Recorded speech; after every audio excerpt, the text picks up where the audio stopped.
Let's connect with Samir and understand what he makes of this kind of a market madness. And Samir, good morning. Thank you for joining us. Hello.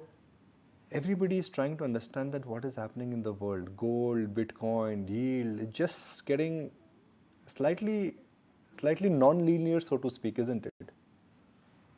But there's no need to understand everything other than to focus on the fact that broadly over time, equities will do well. And secondly, that broadly over time, if you buy on fear which is not directly associated with you will mostly do better than other markets where their fear might be more valid up to a point. But I don't see the connection between US banking sector and our banks at the first level. And secondly, I was just hearing you say that if in the Federal Reserve meeting next week, the interest rate actually are hiked as told by Citibank or a few others, in some sense that would mean that the Federal Reserve thinks that the banking sector there is quite comfortable in a big picture sense that they can handle even a few more blow-ups if it comes to that. But the point is that the Indian banks falling on the basis that some SVB bank there has had deposits going out looks a bit too wild to me. About this entire global connect, which everybody seems to be talking about, which is that, okay, a banking crisis means that a repeat of 2008 could happen. Right now, it is looking like a spark, but this spark will snowball into a fire. Well, actually, in 2008, it was very visible for 6, 9 months before that. Although, again, there we thought that India was not so much a part of it. But today, so even in the world, it doesn't look that bad. First of all, the response of the governments are much faster. The governments have broadly understood that instead of trying to bail out anything, you just give, even if it is extremely dilutive, capital to the financial system, take warrants, take penal interest rates, and basically if you give maybe maximum 500 $200 billion across the world as capital of these banks, whichever bank is doing badly, you can save the system. They have understood it again and again, and therefore there is no reason to feel that again they will take 2 years to react to that kind of an issue where capital is an issue or flight is an issue. Now of course some other hedge funds might blow up this week because they might have been short these bonds, but even these bonds which have rallied are 2-year bonds, so I don't think anybody will blow up. But what I'm saying is every line, every twist cannot be viewed as 2008. 2008 itself happened after 70 odd years. That Samir Arora's message to our viewers is that too much of analysis leads to paralysis. Don't do too much of 100%. analysis. 100%. Okay. Okay. Good news and good prices, they don't come together. Right now, news is not good, but our price is great. Prices are not great, but they are not bad. First of all, look at it that when we are talking that this month is a big correction and whatever technicals you think have blown up, which I don't know what that means, but like the market is down less than 0.9%.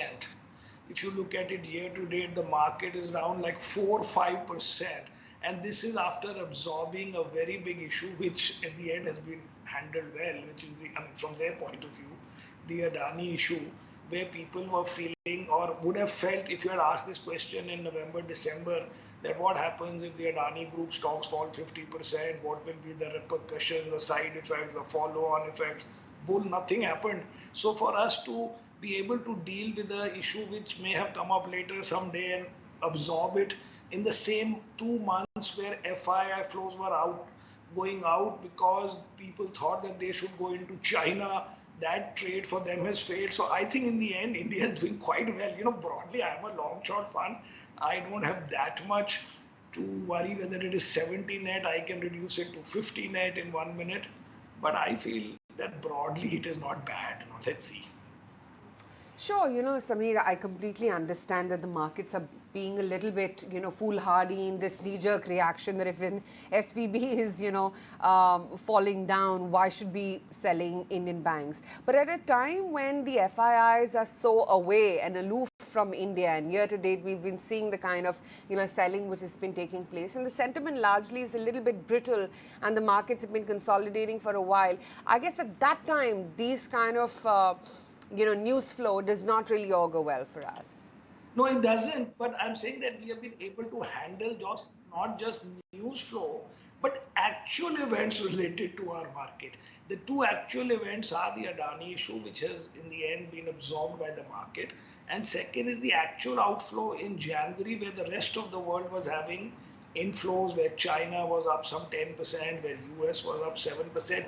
In that month, to have massive outflows was more depressing to me than being down 90 basis point in the month to date, where all these global issues are now affecting us. For us to have dealt with more specific India related issues and being sort of highlighted in that sense in the month of January, overall is not bad. But obviously in the markets, like in anything else, nothing is straightforward.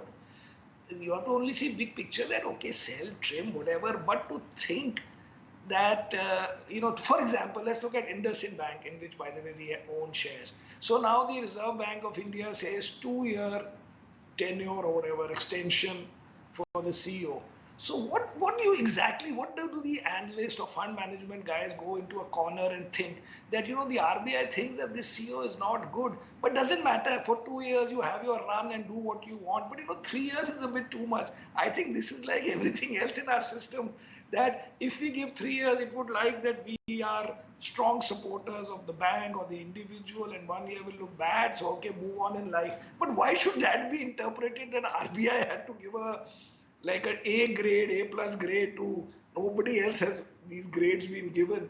So over analysis, what I always believe, is a bit too much. You have to think, okay, somebody can tell me what would be the minutes of the meeting inside the RBI in a conceptual sense. When they decide it, it is just that, okay, move on. Let's decide all these things later. But to take it so literally that the RBI may say, okay, you can run this for 2 years, no problem, but 3 years is some, you will do some unhealthy things. That's why I say over-analysis is too much and not needed every time. Yeah, sometimes from the central bank's end as well. So, Samir, what's the message for investors out there? Of course, for long-term investors, this perhaps could be a good opportunity to buy. But for the short-term guys, what did they do? Wait for the dust to settle down? Well, short term also you have to define what is short term, but broadly speaking, I say it differently. I said what you do depends on what you have done. That means if your net is low, you can cover some shorts. If the net is high, you can let it be. If you are a new investor and who anyway doesn't even have 20% in equity, it should not matter. But broadly, I still believe that at the end of this year, the Indian market will be higher than it started the year with. A, for us, we will benefit a little bit from the currency, and B, whatever may happen now, definitely by third, fourth quarter, the interest rates in US will not be reduced, but the markets may start expecting that in the early quarter, next year, first quarter, the rates will come down or whatever. Also, please look at it. If there is so much issue with the banks and people losing their jobs and VC guys losing their whatever and whatever is happening, it must be also a little bit disinflationary. It has to overall cast a little bit of a gloom on the US job scene and everything. So that itself might bring the inflation expectations down, maybe 10 basis points, whatever number of basis points. So I think by the end of this year, you will, that is the US, start thinking that the market, that they can look forward to to cuts next year. And therefore, plus minus a few months from here, the world will move on. Unless you think that this is, as you said, the start of a 2008, I don't see that right now, because the tools have, you've learned how to use tools that are available to these governments. Samir Arora, you've given us a reason to what we should really cheer about. Now my last but one question is very simple. If the world slows down, it will definitely have an impact on outward looking sectors, IT, to some extent pharma, metals. So the aggregate numbers surely will be weak. And if you're looking at the aggregate picture for the Nifty or the aggregate picture for the Indian market, that could be marked down. What happens in that scenario? I agree. But I don't look at aggregate numbers, particularly the numbers coming from the commodity sector, because what happens is that if you look at the, say, 100 stocks, and if you take out 70, 75 stocks or 70 stocks, broadly they operate in more consistent regular fashion in terms of growing their earnings 10 to 15%. So look at them. Consumer sector broadly grows in 10-15%. IT sector broadly grows in 12-15%. Private sector financials broadly grows in that range. What changes the estimates of the consolidated or of the index is that Tata Steel or Tata Motor will make $2 billion or lose $2 billion and mostly lose $2 billion. And therefore, they just change the consolidated numbers of the market but don't really bother 80% of the companies.